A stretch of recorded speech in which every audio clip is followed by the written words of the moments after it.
Yeah, it's incredible, dude. And just, I think it's kind of strange as well because I think a lot of people are scared of death.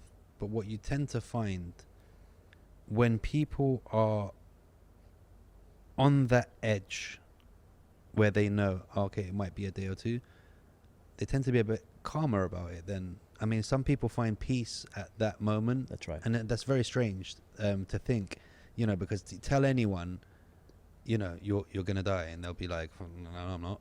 Do you know what I mean? And it's the most scariest thing to them. But a lot of people, and I've had a few people who have been on their deathbed, and it's very strange how everything changes in those last hours, days, minutes, where they're kind of like, it's okay. Yeah. And it's just very hard to understand. AJ, it's hard for me to understand because I never had that peace. Yeah. I'm like, F this, man. I'm living another hour. I mean, I'm fighting. I still fight to the bitter end. So I never experienced that. I've never experienced that peace of succumbing to disease. I just haven't done it ever. But I think for you, it's because you had the Joker card, right? It was something that could be fixed, or you could. Correct. Do you know what I mean? So if it was something like cancer or something where it's like, we're not changing anything, there is nothing you can do, I think that's where you might have that kind of thing. But you were just like, let's see what happens when I wake up. Yeah. I can't speak to that. I haven't I had a terminal disease, of course, but like you say, there's that outside there's that card. outside there's that 1% of 1% chance I can still do it. And Vegas is the best place for you to live. It's like a gambling city, right? You're just like, hey, I've been gambling with life my whole life, dude, so this is like the best city to have it in. Is there anything that you, and I'd like you to look into that camera when you say it, is there any advice you could give to parents or to people who are going through what you've been through, in those moments, that you think could help them? Yeah, there is. I mean, for me, anyone listen, everybody's fighting a battle. Everybody's fighting some sort of battle, right? Whether it be your health or your finances or your relationship or your work or your whatever it is, right? We're all fighting a battle. The reality is that you just got to fight. You just got to fight. You just got to fight. Don't take no for an answer. Just gotta fight, man. Just gotta fight. Yeah, it's crazy, dude. Is there anything that we missed out or anything like that? Time flies when you're having fun. So no. Thanks for having me, man. This has been great. This is incredible. What you're doing here is incredible. No, I appreciate you, dude. Awesome. And being able to tell stories like yours, it's a real privilege for me to be able to. I mean, I think that's what I get most out of doing this, is the connections I have with people, with incredible people that you get to meet. I now can say to another friend when they get a mosquito bite and they're complaining how much it itches them, that my mate Simon has died 9 times, dude. What are you moaning about? Like, do you know what I mean? Like, it's incredible. Like, just the different people, and just to show the resilience of the human being, of all the different things you could go through. I mean, I had a friend of mine, he's called Bionic Body, Edgar Augustin. Yeah. At 4 years old, he was in a car accident and instantly severed both of his legs off, from the knee down, and his brother lost one leg.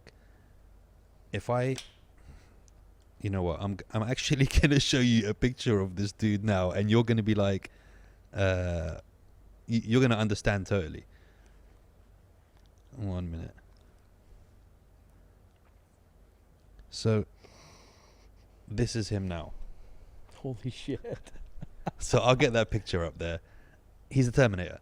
Like, and it just shows that, you can, in life, you can always go 2 ways. You can either have something like this, let it depress you, let it just ruin your life, or you can do what you guys have done and be like, nah, I'm going to be a 7'3" bodybuilding champion with bionic legs with blades on them and run down the street. Incredible. Or I'm just going to be like, do you know what I mean? And I think one thing about tragedy is it can really show a person, A, who they are, and B, who they can be. Because mindset is so important, right? It's a choice. Yeah. It is as simple as a choice. Mhm. If you are sure that you're disadvantaged and sick and ill, you will be. Mm. If you believe that you're going to get better and that you're stronger and you will be. Mm. Right? It's just feed the wolf, right? Yeah, totally. Feed the wolf, man. Feed the good wolf or the bad wolf. Yeah.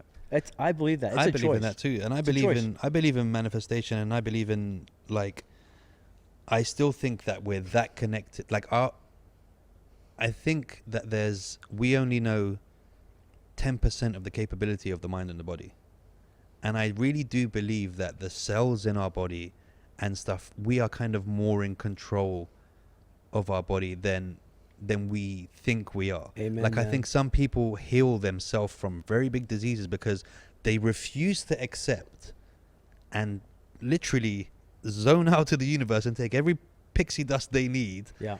and stop themselves from doing it. And I think that situation happened with you in the sense where you chose not to believe that the heart would last 10 years.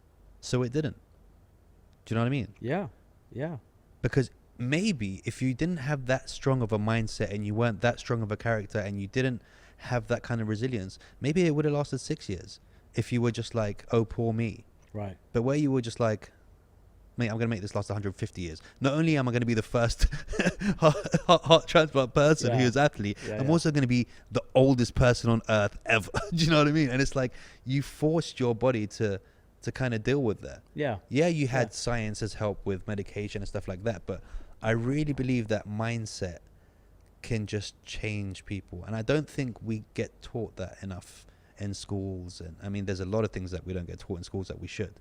But I don't think that kind of internal capability, I think we kind of need to do more of that. Can't be lazy. Got to be disciplined. I mean, it's not hard. This whole thing is not hard, right? Mm. Eat right, get some rest, don't be stupid.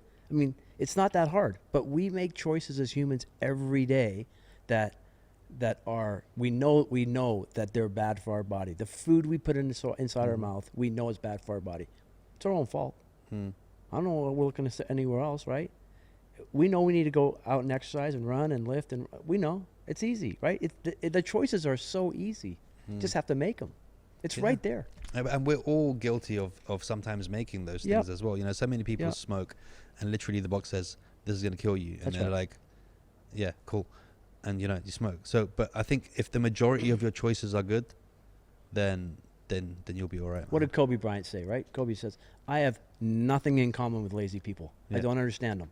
Yeah. I don't either. I don't understand them. I don't understand lazy people. I just don't get it. I don't get it. Yeah. How do you not fucking try your best every day, all the time? Well, why wouldn't you? Yeah, it's What are crazy. you waiting for?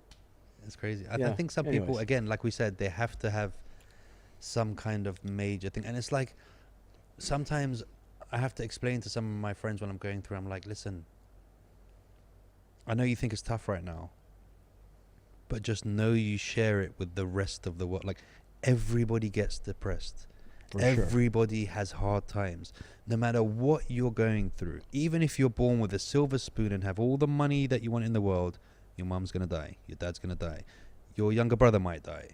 There's always going to be bad news. It's going to come. Yep. It's going to come. And every single other human being is going to face the same stuff. So it's like, learn to kind of like balance it out and know that, yes, this is a hard time, but you know, in the bigger scheme of things, I'm all right, because there are a lot of people in the world that are doing much shittier than you. Oh, Like much shittier than, and probably the percentage is probably higher of the people doing shittier than you by a lot. by a by lot. a Yeah, long by a shot. lot. Like, I think it's By like a more long like shot. Yeah, yeah. 20, Yeah, you yeah. know, 80, 20, 80, 99% are yeah. doing worse. Yeah, so I think appreciation is things, and people being grateful is something that people don't really realize, and it's harder to kind of make people realize that in this day and age with now internet, you know, Instagram. Yeah. It's hard to be like, hey, Woosa, like, you know what I mean? Go to the mountain and sit down and say, wow, what a Yeah. beautiful view. Do you know what I Yeah, mean? Yeah. So, But what can we do? All we can do is watch podcasts like this and see inspirational people and let you know how life is, dude. It's